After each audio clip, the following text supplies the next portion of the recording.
Bonjour, bienvenue dans ce numéro du podcast Cultivons les échanges. Nous allons parler aujourd'hui d'un sujet vaste et complexe puisqu'on va aborder le sujet des crédits carbone, des crédits biodiversité et des paiements pour services environnementaux rendus. J'ai deux experts avec moi, sans vous mettre la pression évidemment. Donc, on va commencer par Michael, puisque tu es un peu plus loin de moi. Michael Poursolo, qui travaille chez AgroSolutions Ferme Leader et qui sera là pour être notre grand témoin et nous faire une vue générale de tout ce qui existe aujourd'hui. Et ce que je te présente comme un jeune agriculteur, qui est avec nous aujourd'hui, on peut le dire aussi, qui est un ancien consultant d'AgroSolutions, qui est passé de l'autre côté de la barrière, puisque tu es, entre guillemets, redevenu agriculteur aux côtés de tes parents. C'est ça, exactement. Tu es dans quelle région? Région Champagne. Région Nord de Champagne, Reims. au nord de Reims. Ok. On parle donc crédit carbone, crédit biodiversité. Quand on a préparé ensemble le sujet, euh, j'ai senti que c'était un sujet aussi qui pouvait être un peu, enfin comment dire, complexe, quoi. Parce que donc, quand tu as commencé ta carrière, c'est intéressant, on précise, comme ça on est complètement transparent. Tu as fait des fameux crédits, tu as fait des audits aide-moi, crédit Ouais, carbone tout à fait. au sein des exploitations. J'ai participé à la fin de la rédaction du label bas carbone avec un bon nombre de partenaires sur la partie grande culture. Et puis ensuite, on a travaillé à la conception d'un logiciel, à l'époque Carbon Extract, pour quantifier les émissions de gaz à effet de serre sur les exploitations. Et suite à ça, on a fait un peu une tournée un peu partout en France. Je pense qu'on y reviendra après. On y reviendra après, quoi. Michael, quand je te présente, je dis que c'est toi qui vas nous faire une vue générale, parce que c'est vrai qu'aujourd'hui, on ouvre les journaux, on voit parler de, évidemment, crédit carbone, ça fait des années que ça existe, mais aujourd'hui, on voit apparaître les crédits biodiversité, pourquoi pas demain les crédits eau, etc., etc. Est-ce que tu pourrais juste peut-être nous faire un panorama rapide de ce qui existe aujourd'hui, j'ai envie de dire, sur le marché? Déjà, c'est vrai que il y a eu une apparence de divers termes, mais finalement, la finalité, quand tu regardes bien, Thomas, c'est rémunérer les bonnes pratiques que les agriculteurs vont pouvoir mettre en place pour préserver la biodiversité, atténuer le changement climatique. Et donc préserver la ressource en eau. Et donc à chaque fois, tu as cette notion de préserver les services qui sont rendus par la nature. Peu importe finalement le mécanisme. Ça, tu vois, c'est un peu le message de base, je pense qu'il faut qu'on ait en tête. Et après, ça prend des formes un peu diverses et variées, d'où il y a plein de mécanismes qu'on puisse mettre en place, des mécanismes financiers, mais les crédits carbone sont un bon exemple. Tu l'as cité, il y a les certificats ou crédits biodiversité. Même chose, c'est le gain de biodiversité que je vais pouvoir avoir sur une exploitation de par les pratiques que tu mets en place. Et derrière, tu es rémunéré pour le gain que tu as généré et les services écosystémiques que tu rends finalement à la société Large, ouais. exactement, en ayant mis en place ces certificats biodiversité. Les paiements pour services environnementaux, tu peux le voir soit comme une déclinaison de ces mécanismes financiers. Et globalement, moi, j'aime bien appeler tous les services rendus par les agriculteurs et qui doivent être financés par la Société pour les agriculteurs, des paiements pour services environnementaux.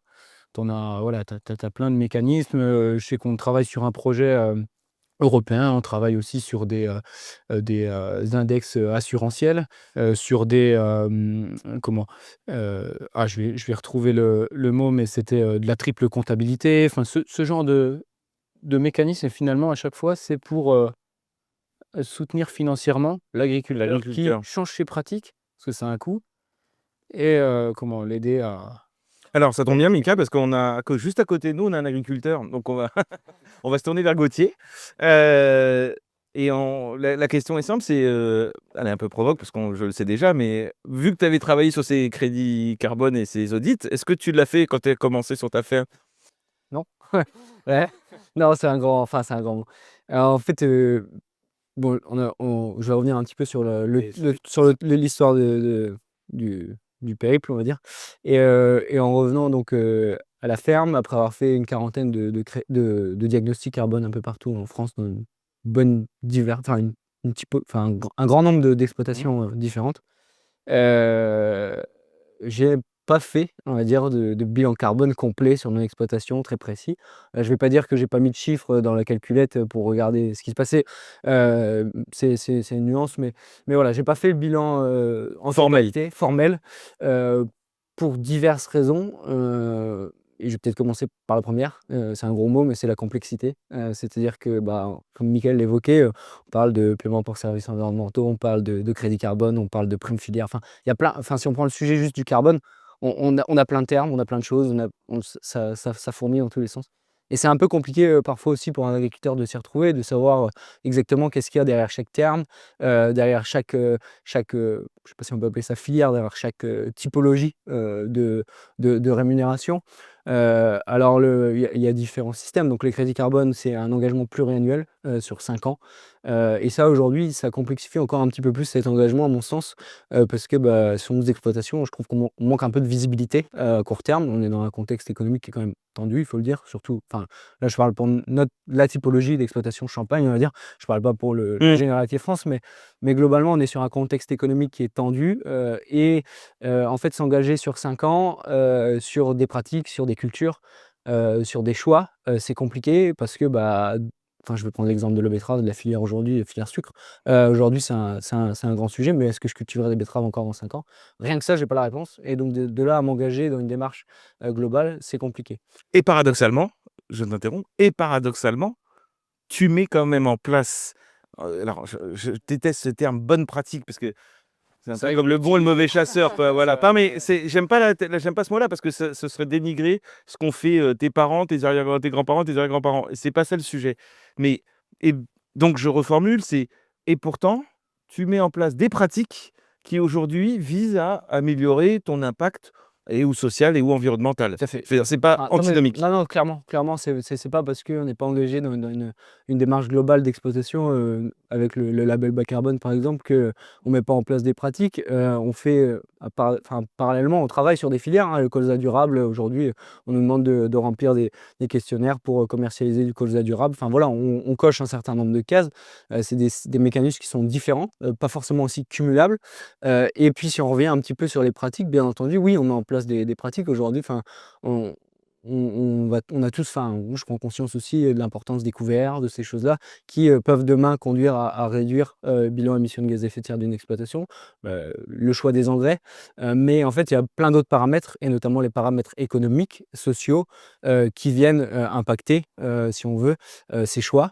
Et c'est pour ça qu'aujourd'hui, on est un peu dans une situation qui est délicate, où on ne sait pas, enfin, on sait pas trop où donner de la tête, quoi. Tout à fait. Mika, rebond, toi de vu de ta position, comment tu analyses et quelles seraient tes recommandations pour finalement, peut-être rendre plus simple cet accès au paiement pour services environnementaux finalement? C'est-à-dire que on a l'exemple, c'est passionnant, on a Gauthier qui a on va dire l'audace de venir, témoigner ici en disant: «Non, j'ai pas fait mon bilan carbone, mais oui, je mets en place des pratiques». Non mais c'est intéressant.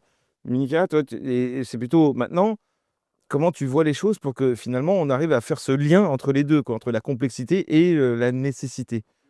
Après, c'est vrai que, enfin, je vais peut-être répondre un tout petit peu à l'encontre de la question, mais finalement, ce qui compte, c'est que l'agriculteur s'approprie des pratiques qui, dans son contexte, enfin, vont améliorer sa performance, et notamment sa performance environnementale, climatique, biodiversité.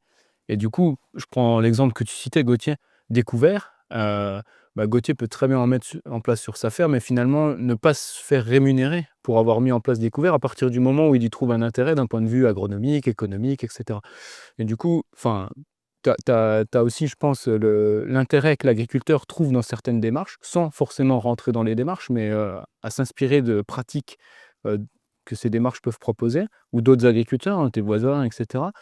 Et de manière plus globale, c'est enfin, nous, c'est un peu le travail qu'on fait chez AgroSolutions aussi, d'amener de la lisibilité dans les cadres, justement, pour qu'un agriculteur qui est confronté à une multitude de choix sur son exploitation, ce soit finalement le plus simple possible pour lui de s'engager dans une démarche qui lui correspond le mieux. Et derrière, ça veut dire, tracer tes pratiques. Donc enfin, c'est toujours le grand débat de la traçabilité des pratiques, avec des bons outils. On en parlait juste avant, c'est comment qu'est-ce que tu traces, et l'interopérabilité entre les outils, enfin, que ce soit simple pour l'agriculteur qui est confronté à Il est en bout de chaîne en fait, tâche, ouais, qui est en bout de c'est tâche. lui, c'est lui qui est Ouais, tu as l'encre de complètement poids, raison. quoi, ouais. Et puis, des indicateurs de suivi. Finalement, ce qui compte, c'est que tu puisses suivre tes progrès. En fait, je trouve que c'est un peu comme un sportif qui s'entraîne pour une compétition, tu vois? Tu tu peux préparer ta On voit pas. compétition. Ouais, je sais. Non, tu vois pas, ouais. Mais moi, ça me parle un peu, Tu ça sais, fait bien.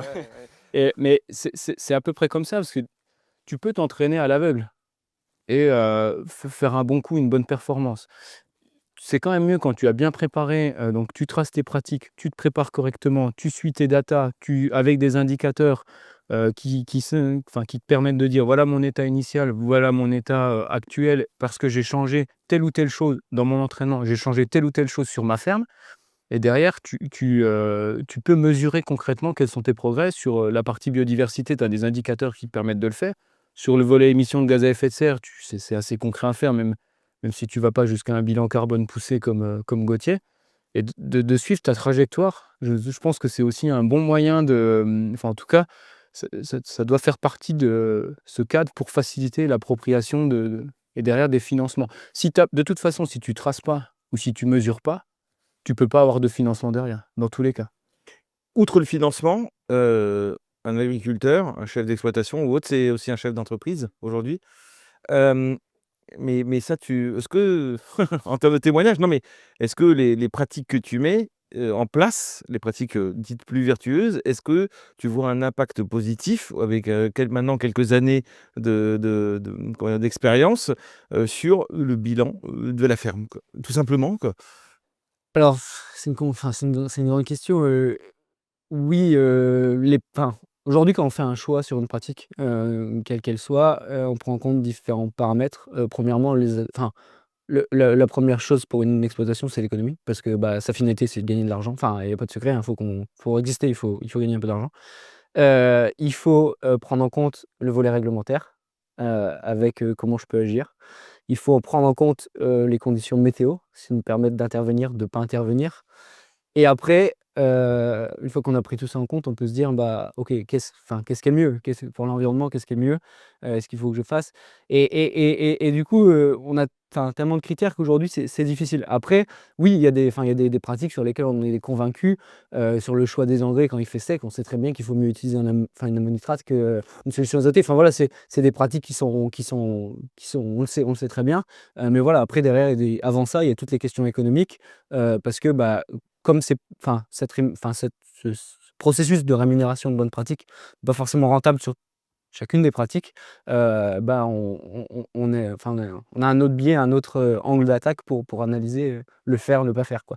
Et après sur tout ce qui est pratique, plus agronomique, bien entendu, ça c'est des convictions, mais et enfin, mais plus de couverts, plus de matière organique dans les sols, plus de résilience face, aux aléas, que ce soit hydrique, enfin, tu sais vraiment. Cédric, ouais, Voilà. la canicule ou autre. Que du coup, du coup, bon, on en a conscience et voilà, mais c'est vrai que c'est une multitude de paramètres à prendre en compte pour arriver à une prise de décision. Enfin, bah, En un temps restreint. en un temps Ouais. restreint. Et enfin, je vais prendre un exemple qui est grossier si on parle d'environnement, mais enfin, c'est pas un plaisir pour moi de sortir mon pulvériser de terre et d'aller traiter un champ, vis-à-vis de l'environnement. Si je le fais, c'est parce que je sais que je vais avoir des problématiques de désherbage, des problématiques, économiques qui vont en découler. Si je désherbe mal mon champ, l'année d'après, c'est compliqué, et c'est d'autres problèmes de gestion qui en découlent.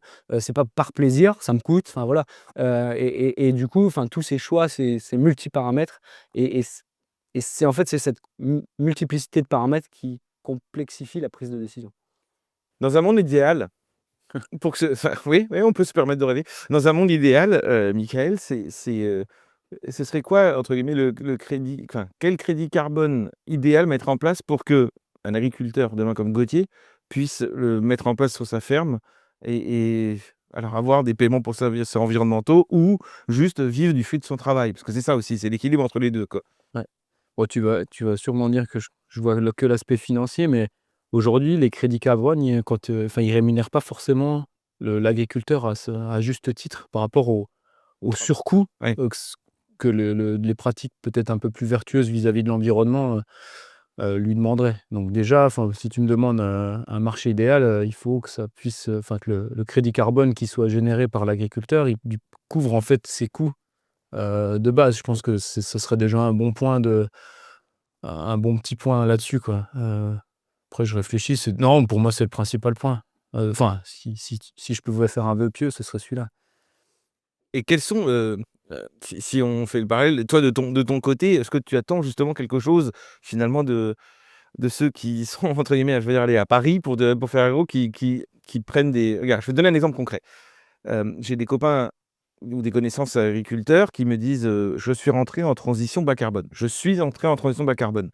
Et ils me disent mais Thomas, on a l'impression qu'il y a c'est presque un phénomène de mode, puisque ça fait même pas 1 an ou 2 ans que je suis lancé dans le bas carbone, que je vois sortir les crédits bio ou les, je sais pas comment tu les appelles, les crédits biodiversité. Mais j'ai même pas commencé et on me dit que c'est encore plus intéressant parce que je vais gagner plus, mais il faut 5 ans pour le faire. Et on a l'impression qu'on sort quelque chose de nouveau tous les 6 mois, donc on cite très bien sûr tous les 2 ans. Mais comment vous qui êtes sur le terrain, comment vous le vivez et comment vous l'appropriez, quoi? C'est un vrai paradoxe parce qu'on nous demande d'agir sur plein de paramètres qui sont différents. On va nous dire traitez moins, on va nous dire mettez moins d'engrais, mais on ne peut pas tout faire en même temps. Et aujourd'hui, il y a pas mal de contradictions. C'est-à-dire que demain, si on me dit pour le carbone dans le sol, il ne faut plus utiliser la charrue parce que pour stocker le carbone, c'est mieux. Pourquoi pas?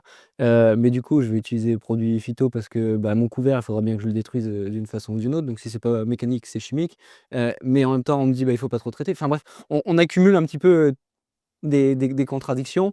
Et pour moi, la chose la plus importante, ce serait que le consommateur, en fait, aille au bout de ses volontés. C'est-à-dire qu'en fait, au-delà de dire il faut ça, qu'il agisse et qu'il consomme en accord avec ce qu'il dit. Et malheureusement, j'ai la sensation qu'aujourd'hui, on est encore trop dans cette logique où on rentre dans un supermarché où la première chose qu'on regarde, c'est le prix. Enfin, de toute façon, quand on regarde un produit, sur tous les prix et sur tous les produits, le prix est mis en avant. Et aujourd'hui, on est encore trop sous ce biais-là. Et si on veut avancer, je pense que ça va passer aussi par le consommateur et par ses choix qui sont en accord avec ces principes. Vous savez, on a une tradition dans notre podcast, ce serait de terminer en tirant une carte pour pour avoir une sorte de conclusion positive. Donc, à l'aveugle, il n'y a pas de piège, hein, je vous rassure. C'est chacun une carte ou... Chacun une carte, pas une carte pour deux. On est généreux. Ça te fait marrer. Transmission. Ah, alors, vas-y, Mika, parce que c'est quoi ta carte? J'ai transmission, moi. Transmission. Qu'est-ce Ouais. que c'est? Donc, on vient de parler de tout. Moi, ça m'évoque 2 choses. Ça m'évoque déjà transmission d'une exploitation agricole. Enfin, on sait que Vaste sujet. Ça, c'est un vaste podcast sujet. aussi. Il y a matière à faire un podcast complètement. Enfin, on sait que c'est un sujet. Gauthier a repris la relève de son papa. Enfin, en tout cas, ils travaillent ensemble et c'est pour prendre la relève de son papa. Et c'est un bel exemple qu'on a là. Puis c'est transmission de connaissances et de savoir aussi. Enfin, voilà, comment nous, par exemple, un cabinet de conseil, le travail qu'on fait dans les projets, arrive en finalité à nourrir des agriculteurs et à avoir une démarche qui est cohérente et vertueuse pour tout le monde. Ça m'évoque ces 2 aspects-là. Moi, j'ai l'innovation. Ah, c'est pas, il y a pas de trucage, hein. Non. Ouais. Et l'innovation, c'est un grand mot. J'ai envie de dire, c'est vecteur d'espoir pour demain parce que on est toujours en quête d'innovation et d'aller vers l'avant. L'innovation, on est toujours en attente d'innovation, que ce soit de nouveaux produits, de nouvelles variétés. Enfin voilà, c'est ce côté-là, c'est notre avenir de demain. Mais aussi une innovation, j'ai envie de dire, un peu plus peut-être réglementaire, plus de synergie entre les différents organismes qui entourent les agriculteurs. On le voit avec tous ces paiements pour services environnementaux dans la façon large, hein, si on reprend le terme de cette façon-là. Si on veut innover, il faut que tous ces éléments-là convergent et aillent dans la même direction et pas qu'on puisse s'engager uniquement dans une démarche ou dans l'autre ou ceci ou cela. Et voilà, c'est un peu ce chemin vers l'avant qui me vient à l'esprit. Puis tu testes des trucs sur l'exploitation aussi. Exactement. Exactement. Ça, ça, on revient au premier volet, j'ai envie de dire, ça, que ce soit des logiciels, de la génétique, des produits, enfin bref, produits quels qu'ils soient, des variétés, des cultures, on teste, oui. Test. Bien Mais sûr. de toute façon, c'est votre nature, hein, les agriculteurs, à un moment donné, quoi. Ça La peut nature aller, bouge. Merci, messieurs.